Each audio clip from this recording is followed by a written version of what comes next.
Bienvenue sur Femmes de Trail, le podcast qui inspire, motive et fait rayonner les femmes dans le monde du trail. Je m'appelle Evan et je souhaite, à travers ce podcast, partager des histoires de femmes de tout âge, de tout style et de tout niveau. Parce que chaque histoire a une valeur. Alors, mets tes baskets, n'oublie pas tes écouteurs et place à l'histoire du jour.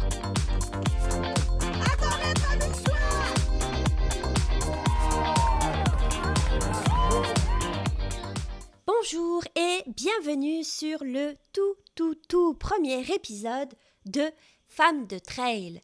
Alors, je vais vous avouer que je suis un petit peu stressée puisque c'est mon tout premier épisode, premier podcast, première fois devant un micro et cela me sort un petit peu, voire même totalement de ma zone de confort, mais comme on dit, il faut bien un début à tout.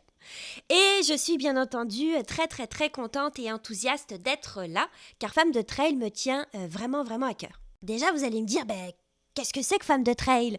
Pour moi, en fait, Femmes de Trail, c'est une communauté féminine dans le monde de la course en sentier où nous, les femmes, on va pouvoir s'encourager, on va pouvoir s'inspirer, on va pouvoir se motiver, mais aussi on va rayonner ensemble dans le monde du trail. Maintenant, comment est née Femmes de Trail ? En fait, c'est suite à plusieurs observations que j'ai eues, que ce soit plusieurs constats même, que ce soit par rapport à moi, que ce soit par rapport à des proches, qu'on est souvent exigeante envers nous-mêmes, qu'on manque parfois de confiance, qu'on n'ose pas. Et puis, il n'y a pas que ça aussi, c'est souvent parce qu'on est une femme, parce qu'on ne répond pas aux normes corporelles, c'est-à-dire mince, fine. Eh bien, on peut être jugé, on peut avoir des remarques désobligeantes. Parce qu'on est une femme, on ne peut pas sortir à n'importe quelle heure pour faire notre entraînement. On ne va pas se dire « Ah je vais sortir à 5 heures du matin » ou « Ah je vais sortir ce soir vers 22 heures puis je vais aller courir dans le parc. » Donc, on le sait très bien que non. Ou alors, il va falloir qu'on mette une belle position GPS pour que le conjoint, la conjointe, les proches ou l'entourage puissent nous suivre pour pas qu'il y ait de problème. On sait aussi que on peut pas s'habiller comme on veut non plus parce qu'il va y avoir du regard. On le sait aussi que les femmes ont beaucoup moins de visibilité par rapport aux hommes et je trouve ça dommage. On nous apprend très jeune à plaire aux autres, à être gentille, à être polie, à être la meilleure de la classe, à ne rien dire, à être je veux pas dire sois belle et tais-toi, mais c'est à peu près ça. On a notre place, on rentre dans un moule et puis on n'en parle plus. Donc, en gros, mon but, c'est de mettre de l'avant des femmes de tout style, de tout âge et de tout niveau. Parce que chaque femme a une histoire à raconter, chaque femme a une expérience à partager, chaque femme a eu un défi qu'elle a réussi à surmonter. Bref, chaque femme a quelque chose à raconter et chaque femme doit être mise de l'avant. Et maintenant, place à la première histoire, qui est la mienne, puisque vous ne me connaissez pas du tout. Donc, il faut bien que je me présente un petit peu et que je vous raconte mon petit parcours. Alors, je m'appelle Evan Michou, donc Michou est mon nom de famille, on ne rigole pas. Et je suis française, ou plutôt parisienne, mais je suis très sympa quand même pour une parisienne. Maintenant, je suis à Montréal depuis 11 ans, bientôt 12 au mois d'août. J'ai 3 chats, donc ça c'est quand même très important parce que j'adore les chats et j'y tiens à mes petits chachas. Ils s'appellent Luke, Anakin, parce que j'adore Star Wars, et Ricky, qui est le nom qu'a choisi ma conjointe Rachel. On a un van qu'on est en train de convertir pour pouvoir partir de temps en temps. J'adore la course en sentier, à chaque fois je me sens libre, sincèrement, tous mes problèmes disparaissent. Je suis de nature colérique, anxieuse, nerveuse, un petit peu agitée. Je pense que je suis même, on pourra, mes amis le disent, un peu surexcitée de la vie, comme on dirait en France. Hyperactif probablement, bref. Aussi mon cerveau fonctionne tout le temps en train de penser, surpenser même, et la course en sentier ou même la course tout court me permet de faire en sorte de mettre mon cerveau à off et de ne plus être exigeante envers moi-même, de ne plus, de juste arrêter de penser et courir, c'est tout. Et je pense que c'est le seul domaine où je me sens où je ne suis plus exigeante. En fait, c'est le seul domaine, la course ou même la course en sentier, où je ne suis plus exigeante envers moi-même.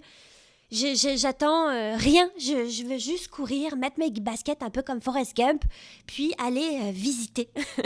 C'est tout ce que je veux, je mets mes écouteurs et puis là je suis bien, je suis dans mon monde, je me sens libre. Quand je fais des épreuves, j'adore la longue distance parce que justement à chaque fois je me dis, si je fais des longues distances, je vais voir des zones qu'on n'a peut-être pas accès en temps normal. Je vais visiter plein de choses. Donc, je suis tout le temps contente. Puis, ce que je peux vous dire, c'est qu'avant, je n'aimais pas du tout courir, mais alors vraiment pas. Et c'est mon ancien coloc, ça remonte à 2014, voire peut-être 2013, qui m'a dit à un moment donné, vas-y, viens tester, viens courir, regarde, on va mettre de la musique, tu vas voir, on va faire le tour du parc Maisonneuve, tu vas voir, ça va être génial. Et j'ai fait ok, et puis finalement, on allait à ma vitesse, tout était très bien respecté, ce qui a fait que j'ai commencé à aimer ça vraiment, et j'ai continué toute seule ensuite. Donc ça a été comme un déclic. C'est grâce à mon coloc, sincèrement, que j'en suis là maintenant. Il m'a poussé à faire la course sur route. J'ai adoré ça. Après, il m'a dit, viens, on va faire, viens, tu vas voir, tu vas adorer. Viens faire de la course à obstacles. C'est comme de la randonnée, sauf qu'il y a des obstacles, je suis sûre que tu vas adorer. Il y a de la boue et tout. Des fois, tu as des toboggans, ça va être trop bien. Donc, j'ai commencé ensuite avec la course à obstacles. J'ai adoré ça. Puis après, il m'a dit, viens, essaye le trail, tu vas voir, c'est encore plus mieux. Donc là, j'ai fait, bah ouais. Puis j'ai commencé le trail, puis effectivement, j'ai adoré ça. Et maintenant, je fais de la course sur route et du trail. Parce que la course à obstacles, sachant que je fais pas de renforcement musculaire de base, alors pour faire les obstacles, c'était compliqué. Donc, comme je faisais des Spartan race et que lorsque tu loupes quelque chose, tu dois faire des burpees, excusez-moi pour l'anglais, eh bien, j'en ai fait des burpees. C'était compliqué. Et voilà. Grosso modo, bien sûr, si on fait un petit retour en arrière, parce que là, on voit vraiment les choses qui vont bien, puis comment ça se déroule bien. Mais en fait, avant, je faisais du taekwondo. J'étais ceinture noire, deuxième dan, mais j'ai dû arrêter à cause des migraines. En fait, j'ai commencé à faire des migraines lorsque je suis arrivée à Montréal en 2011. Je pense qu'un an après, j'ai développé des migraines pour je ne sais quelle raison, qui sont devenues chroniques. Et du coup, qu'est-ce qu'on appelle chronique? C'est lorsque les migraines sont présentes plus de 15 fois par mois. Ce qui fait que ça a été très compliqué pour moi. Je ne pouvais plus travailler. En fait, plus rien à faire, j'avais plus de vie sociale, mais la course m'a aidé à surmonter ça, même si, on le sait, la course fait des impacts et que du coup, ça me créait des migraines, mais je me disais que c'était je venais faire des courses à obstacles, je sais même pas comment j'ai fait ça, mais je me disais, c'est le seul moyen pour moi d'être comme tout le monde, donc je sais pas, j'ai associé ça, je me suis dit, si je fais des courses à obstacles, je vis comme tout le monde, je vais être comme tout le monde. Même si je suis dernière, c'est pas grave, je m'en fiche. J'ai fait quelque chose comme tout le monde, j'aime ça, je vois des gens, j'ai l'impression d'être présente et d'exister et de faire quelque chose. Donc, je me suis rattachée à la course à obstacles, mais sauf qu'à un moment donné, ça a été de plus en plus difficile parce qu'on ne trouvait pas forcément le traitement adéquat. Et du coup, eh bien, il a fallu que je lâche la course et que je me mette à la marche athlétique parce que je me suis dit, bon, on m'a tout dit, le médecin me dit, fais de la marche, tu vas voir, il n'y a pas d'impact, c'est génial. Donc, j'ai fait, ah ouais, bon, ok, je vais faire de la marche, mais je vais faire de la marche rapide. Donc, de marche, je suis passée à marche rapide et je suis passée ensuite à marche athlétique. Et à partir de là, j'ai commencé à faire des compétitions. Je m'entraînais énormément, je faisais des compétitions. Je pense que j'ai des records québécois, je me souviens plus. Mais j'ai fini par même participer au championnat du monde de marche athlétique master, donc à partir de 35 ans. Et j'ai fini 3e aux 3000 mètres et 4e aux 10 km. Bien sûr, je me suis entraînée, mais là, j'allais vers la fin, je commençais à trouver très dur de faire de la compétition parce que on nous pousse quand même pas mal, c'est quand même assez difficile, c'est très intense, puis j'en pouvais plus après le boulot d'aller m'entraîner, et je trouvais plus de plaisir parce que je me disais mais moi je veux pas faire un sport pour avoir une médaille, là, pour avoir un record. J'aimais pas ça. Puis c'est là où après ce championnat-là, j'ai décidé d'arrêter. Le traitement de migraine, les injections de Botox faisaient de plus en plus effet, étaient de plus en plus bénéfiques, ce qui fait que j'ai pu reprendre la course. Et à partir de là, je ne vais pas dire j'ai tiré un trait parce qu'on ne sait jamais, je pense que je la reprendrai probablement un jour, la marche athlétique, mais c'est pas le moment. Et pour l'instant, j'ai recommencé la course en sentier plus particulièrement, et surtout les longues distances parce que plus c'est long, plus je me sens bien parce que ça dure longtemps. Puis je me dis tout le temps, eh bien, je découvre des terrains, des endroits qui ne sont peut-être pas accessibles en temps normal, ou quand on fait un 5 km, des fois je trouve que ça va trop vite. On n'a pas le temps ou autre. Donc moi, je sais pas, j'aime ça faire de la longue distance. Je me retrouve avec moi-même et je me pose plus de questions, je suis contente. Sincèrement, je suis contente. Et ça s'arrête là. Là, je suis bien. Puis maintenant, en ce moment, comme je faisais pas de renforcement musculaire, donc petit conseil, il faut faire du renforcement musculaire. Je me suis blessée. J'ai eu une déchirure du labrum, comme je faisais pas de renforcement musculaire et à un moment donné, je poussais trop, je courais un peu comme Forrest Gump. Je mettais mes baskets et je courais. Ce qui a fait qu'à un moment donné, le corps a lâché et j'en suis à peu près là. Donc ça va faire 2 ans maintenant que j'ai cette déchirure. Je fais du renforcement musculaire, je fais vraiment tout. J'ai des injections de PRP, de tout ce que vous voulez. Je fais tout ce qu'il faut, mais c'est très long, je trouve. Mais bon, c'est comme on dit, c'est ça qui est ça.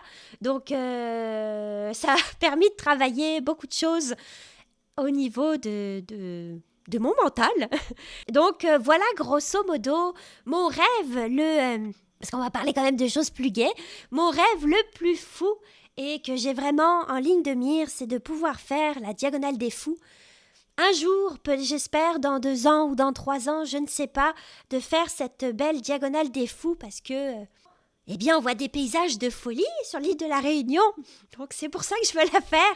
Je sais qu'il y a des endroits qui sont inaccessibles, qu'on peut traverser juste en courant. C'est pas accessible ni en voiture, ni en rien du tout.